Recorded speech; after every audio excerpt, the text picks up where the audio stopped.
Recently, a 2009 J.P. Morgan wire transfer document from the Epstein files went viral online because of a single word: Baal.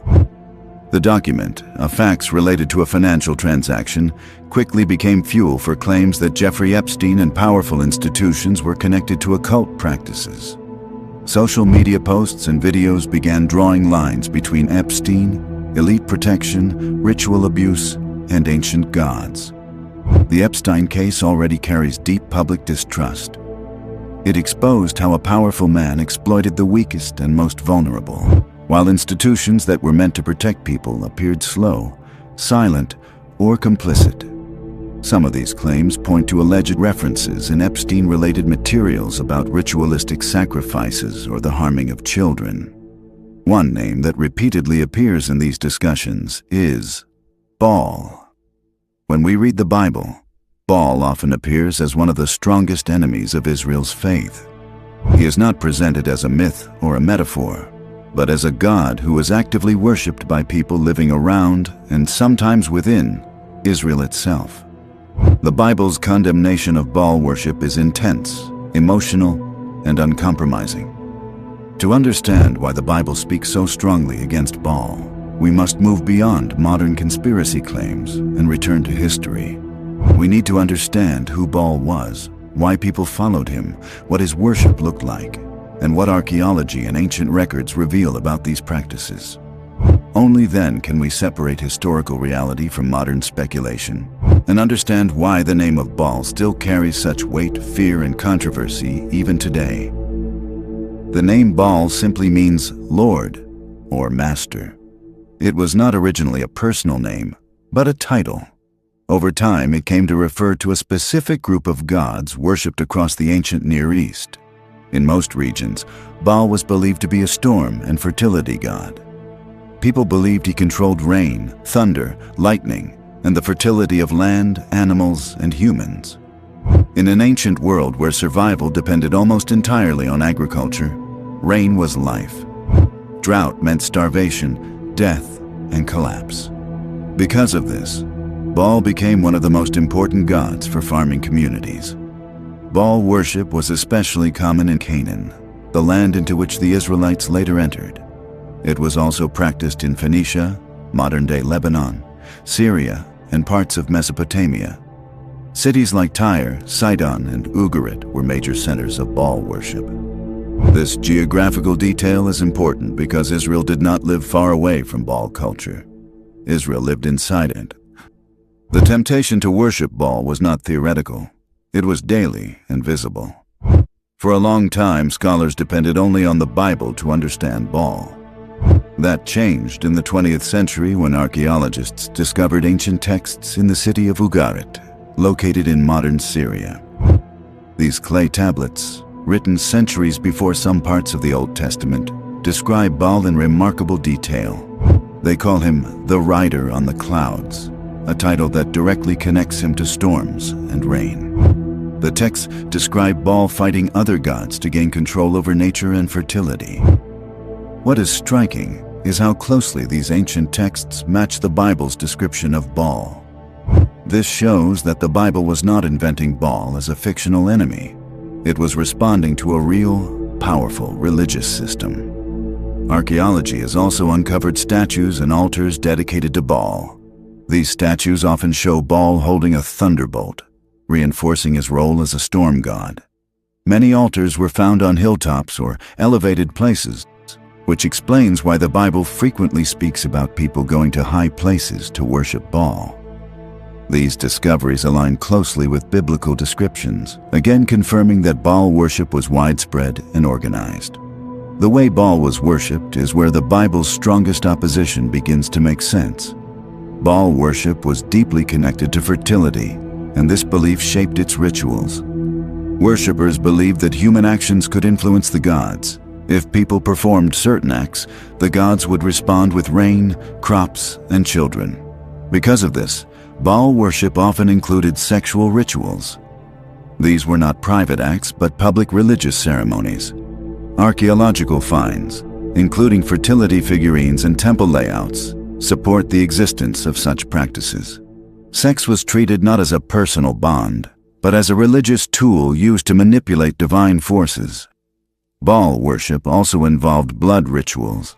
Ancient sources in the Bible describe worshippers cutting themselves and shedding blood to gain Baal's attention. This is clearly shown in the biblical story of Elijah and the prophets of Baal, where the prophets cry out, dance, and slash their bodies until they bleed. This behavior was not symbolic. It reflected a belief that Baal responded to pain and sacrifice. The most disturbing part of Baal worship, and the reason the Bible condemns it so strongly, is child sacrifice. The Bible repeatedly accuses Baal worshippers of burning children alive as offerings. These accusations appear in books like Jeremiah, Leviticus, and Deuteronomy. For a long time, some people doubted these claims. However, archaeology has provided chilling evidence. In places like Carthage, a city founded by Phoenicians who shared Baal worship traditions, archaeologists discovered burial sites known as tophets. These sites contain urns filled with the ashes of infants and young children, often mixed with animal remains. Inscriptions found at these sites dedicate the offerings to Baal and related gods. While some debate exists among scholars, many agree that these were not normal cemeteries. The pattern, location, and inscriptions strongly indicate ritual child sacrifice, especially during times of crisis such as war or famine. This historical and archaeological evidence helps us understand why the Bible reacts so forcefully against Baal worship. The Bible does not reject Baal simply because he is a rival god. It rejects Baal because his worship system destroyed human dignity, normalized violence, and treated children as expendable tools for success. God repeatedly states that child sacrifice is something he never commanded and never desired. In the biblical worldview, worship should protect life, not destroy it. The famous confrontation between the prophet Elijah and the prophets of Baal in 1 Kings 18 directly challenges Baal theology. The Baal prophets perform every ritual they believe will work, shouting, dancing, cutting themselves. Elijah prays once, calmly, and fire falls from heaven. The message is clear and intentional. Baal demands suffering and gives nothing. The God of the Bible responds to faith, not blood. When we put history, archaeology, and the Bible together, a clear picture emerges. Baal was a real god worshipped by real people. His worship was deeply tied to fear, control, and survival. It promised prosperity, but demanded cruelty. The Bible's opposition to Baal was not superstition or intolerance. It was a moral stand against a system that justified exploitation, violence, and the killing of the innocent. This is why Baal worship is presented in the Bible not just as false worship, but as inhuman worship. A warning about what happens when fear replaces compassion and power replaces truth. So the question now is this: if Baal worship was so deeply rooted, so powerful, and so widespread, how did it ever stop? The Bible shows us that Baal worship did not disappear overnight. It was challenged, exposed, confronted, and slowly dismantled, sometimes through dramatic moments, and sometimes through painful reforms. One of the clearest turning points came during the time of the prophet Elijah. Israel was under King Ahab and Queen Jezebel, who openly promoted Baal worship. Altars to Baal were everywhere. Prophets of Baal were supported by the royal palace. Many Israelites believed Baal controlled rain, crops, and survival itself.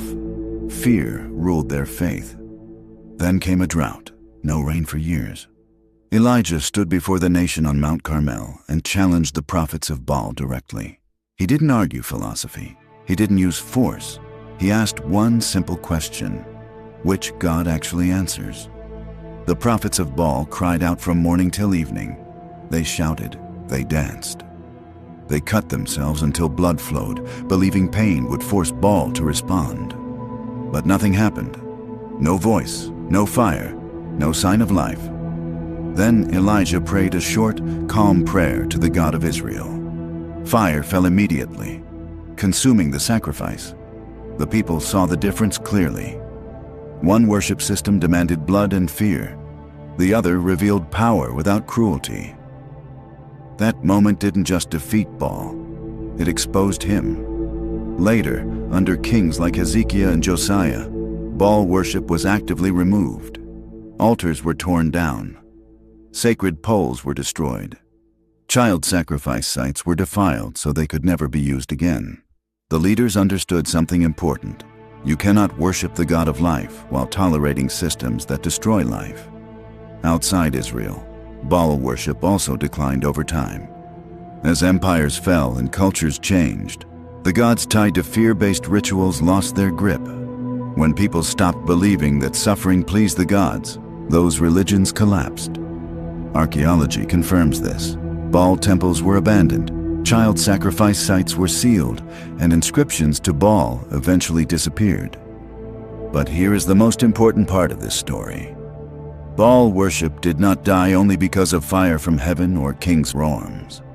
It died because people began to see it for what it truly was, a system that dehumanized them. And this brings us to today. Baal may not be worshipped by name anymore, but the spirit behind it still exists.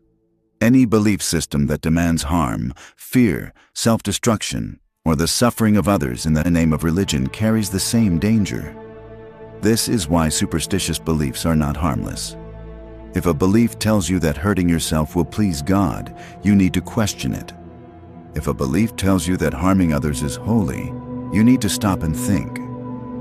If a belief justifies abuse, fear, or blood in the name of devotion, it is not from the God of life. The Bible is very clear. God is the author of life.